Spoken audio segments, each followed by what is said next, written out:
Welcome back for our figure pickup video. So, we ran into quite a variety of things over the past few weeks. So, starting off with a Target trip where we found this giant pop Demogorgon, which I didn't even know existed until then. So, apparently this is a Target exclusive pop. It was about 30-ish, which is which is like a normal price for like a decent figure. And unlike a lot of the really cartoony looking pops, this one actually has some decent body detail. Hopefully you can see it, make that out here. But I thought it would be cool just to have because it sort of looks like a prop, doesn't it? Like it's big enough that you could maybe hide it somewhere and surprise somebody with it. So that seemed like a lot of fun. And then our second Target pickup.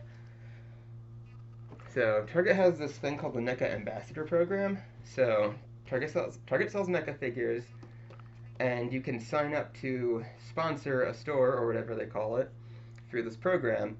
And so what happens is once a week you go in and you take a picture of the Neca department. You straighten it out, and you make sure that the brand is being represented well. Seems easy, right?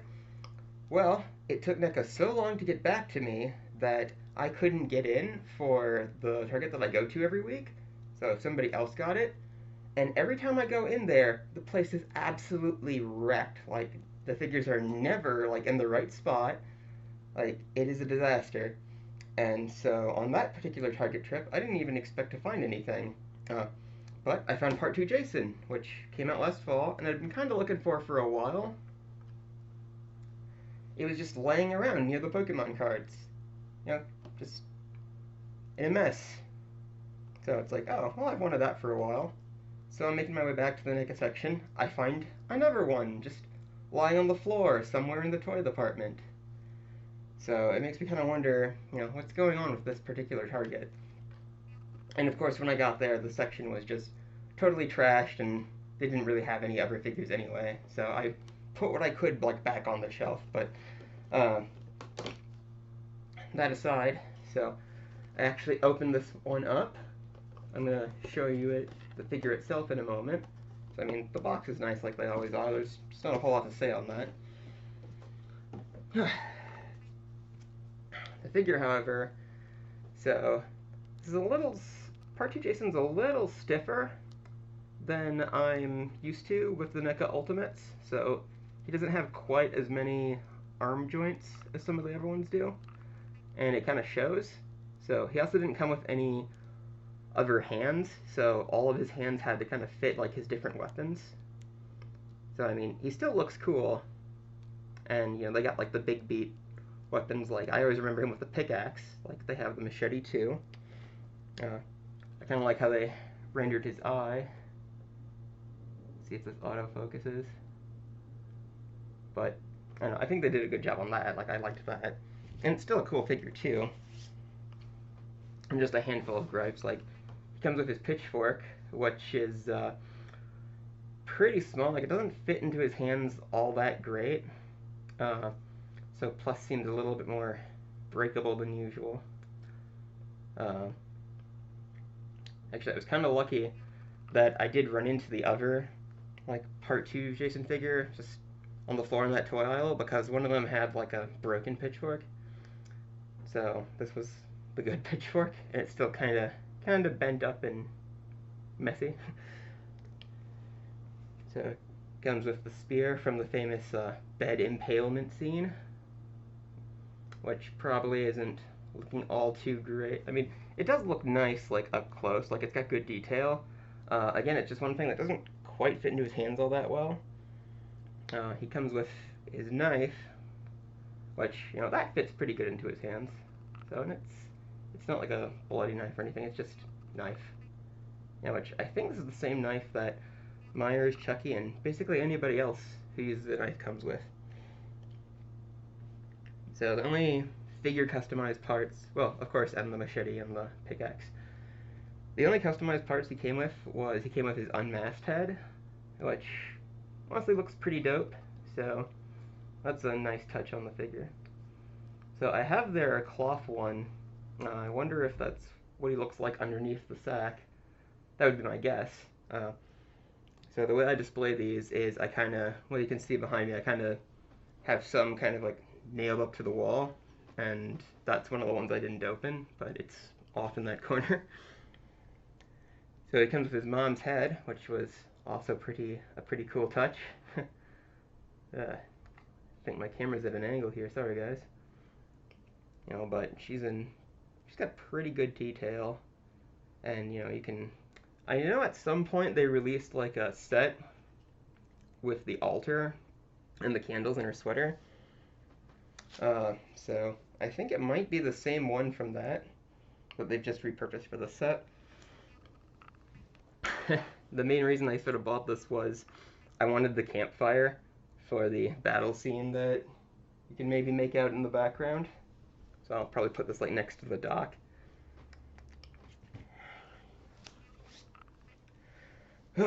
Moving on from Target pickups. So there's a comic shop sort of around, and I saw these in somebody else's video or somewhere. So Neca makes alien eggs for their diorama displays, and I wanted to like check them out. So these were like 25 or so, and I went with the glow-in-the-dark ones because, you know, why not? And so you get 6 of them in here. 3 are opened, 3 are unopened.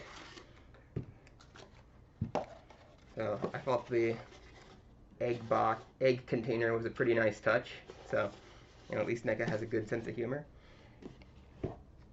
And so I've kind of taken these out and sort of messed with displaying them before. And the glow-in-the-dark ones actually glow really vividly, like you have to charge them kind of fast. Well, you have to charge them for a while, but they do charge really fast. So they glow pretty brightly, like that green.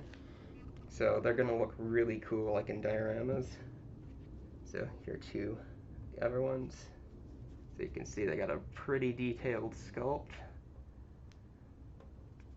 And they're hollow inside, which you can tell if I like kind of feel in the base, like it's just like a thing. And then the open ones, like, there seems to be sort of a varying amount of like glow-in-the-dark stuff that they used in each one, because there's like a different sort of like puddle at the bottom of each one. And like those look great too, so I'm gonna put those with my aliens when I start doing that display. It did of course also come with face huggers. There's a face hugger for each open egg. So, and they glow in the dark as well, and they look pretty good. So I'm gonna have them like crawling out of the eggs and stuff. One thing that did kind of throw me off, like actually I almost broke one of them because they're pretty thin plastic and pretty like brittle. Like I almost broke one of the tails trying to bend it, because the tails do bend, but the arms apparently do not. So even just getting this one kind of stretched out like that made me kind of nervous, because it's like, is the tail just gonna snap off? But these glow in the dark too, and really complement the set. So that was a pretty fun thing to just encounter.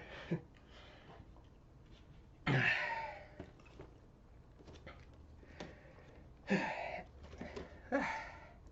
been a while since I've talked this long. So, and then in the same comic shop, we found the Ultimate Stripe, which I had heard about being released, but hadn't encountered in the wild yet. And it looks pretty great, despite all the awful glare. So, because Stripe's so much smaller, they were able to put a lot of detail on his chainsaw, which I thought was pretty great. So he can hold, I haven't taken him out yet. He can like hold the buzzsaw like he's gonna throw it, and he can like go on the skateboard. It seems like this one has some pretty good joints along his hands and stuff, because of all the different poses that he has to make the stuff fit. I remember there was some controversy that he couldn't like hold a gun, because, you know, he maybe should have come with a gun from the finale of the movie, but this was, I guess, the best they could do, because the licensors didn't want to give him a gun. Or at least that's what I heard. I could be totally wrong. But it's still a pretty sweet figure, and at, I think this was 25, it's a pretty good deal. So moving on. Moving on to figure pickups from GameStop. So a lot of places are starting to do like their kind of clearance markdowns on a lot of different figures and collectibles. So as a lot of us probably know, GameStop has a ton of just random stuff for different games and pop culture or what have you. And so if you wait long enough, stuff that doesn't really move, you can get a pretty good deal on it. So that's kind of what happened to me with all the McFarlane Stranger Things figures. So I ended up getting almost the full set for like 20 bucks. So they were $5 a piece. So I'm not sure if Stranger Things is considered horror by a lot of people, but I enjoyed it enough. I don't really care, and plus it's close enough into the territory. So I was able to get the 4 main kids. So there's Dustin. I haven't really taken a close look at what they actually come with. Like I just wanted to like put them over there with the McFarlane Demogorgon. So the McFarlane figures, like, they look good, but I feel like their quality's been kind of dipping. But with the return of Movie Maniacs coming, you know, maybe that'll improve. Because, I mean, they're still good-looking figures. It's just kind of, I don't quite know how to assess them. So, we've got Mike. So, they all came with a fairly good amount of, like, accessories and stuff for, like, different scenes. So, that was kind of a nice touch. So we've got Lucas. So another thing I kind of noticed too is a lot of these, the packages tend to get pretty torn up pretty quick. Like a lot of them have like creases and dents like all over them. Plus, I don't know if you can really see it, but all of them have like tape down on this edge. Like I don't know if that was maybe a conscious decision on McFarlane's part to make them kind of like the retro sort of thing, because they are packaged kind of like older figures, like on purpose, and it could be the tape is like part of some kind of marketing thing, because I haven't, because you know when like really old figures, like the card would kind of like come apart from the plastic and people at the store would just like tape them up, like that could be something they were going for, because I don't think I've ever seen one of these in good enough shit in like really good, like fresh from like the box shape, where they didn't like have this like strip of tape. But I could be totally imagining it because they just didn't move. I mean, that's why they were $5. But yeah, $5 well spent. And the last one, of course, was Will. So I wasn't able to find 11 on like crazy clearance. So I know there's Barb, Hooper, or the Hopper. Sorry, guys. So I know they've got Barb, Hopper, and 11, and I didn't find 11 at these places on ultra discount, which was, I'm so close to the whole set. So I just got this because it was really cheap. So it's Scary Terry. So they were trying to do, Funko tried to do like non-pop figures, and they did like an okay job. Like it doesn't have a whole lot of detail or anything. And it comes with a piece for Krabappel's Michael, because it's like that build-a-figure thing, which I never quite got into. I think I just like Scary Terry because he's like such a parody of like Freddy, and they are not subtle about it at all. So whenever he appears on the show, it's just like, oh yeah, I'm just pretending it's Freddy. Speaking of Freddy, so this came out very recently. So in the past week, Neca did reissues of all their NES Freddy and Jason, of their retro Freddy and Jason NES figures. So these were a fairly expensive, like hard to find item for quite a while, because they came out, at first they were like Comic-Con, like exclusive sort of things, and then they got released like retail at like Toys R Us, and so now they're being reissued again because sort of the second market value had gotten really insane on them. That might be a little bit better. And I actually already had this from the previous release. It's just totally like, it's in shrink wrap, so I've never been able to like open the front up before. As far as I can tell, it's exactly the same as that release. So like the box is pretty nice as usual. The main difference is that they have like this only at GameStop sticker to kind of distinguish them. And you know, checking the Freddy figure out, like I I'm still trying to track down that particular NES game, but it was kind of funny, like the weird color choices they made for those, just because of like graphical limitations or whatever. Like I don't think NES Freddy looks as good as NES Jason, but that's kind of just me. So this was only 25, which is pretty nice considering it's like reissue kind of origins, and it'll make him somewhat affordable. I need to find the Jason because the well, when you open the Jason one up, like it plays the theme from the game. The battery on mine died, uh, so I kind of missed that. So if you do find the Jason, don't leave like the flap open for too long, because I had it positioned someplace where like the sunlight could kind of come in and hit it, and it played like all day when I was out. And I come home to like the music, and it's like, what the heck is going on? And then the next day, it like just wouldn't play at all. Ugh.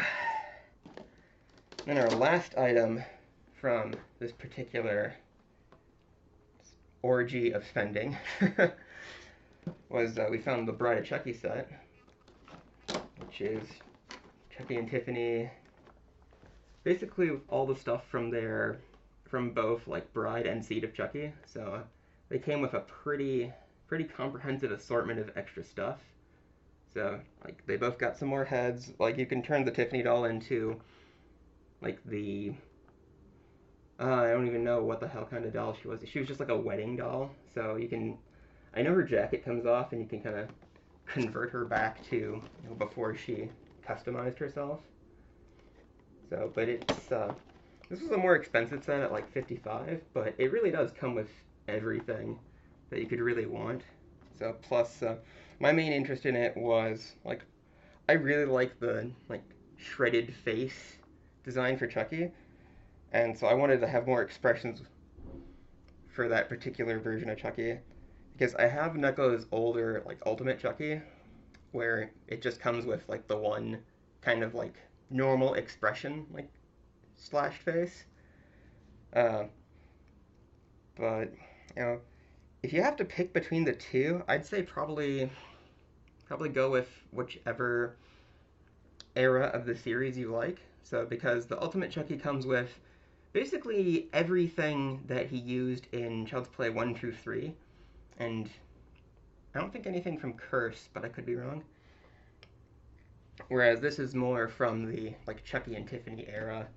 So because it comes with so from Seed of Chucky, it comes with like the turkey baster and the where is the sample cup. If you've seen that, you know what we mean.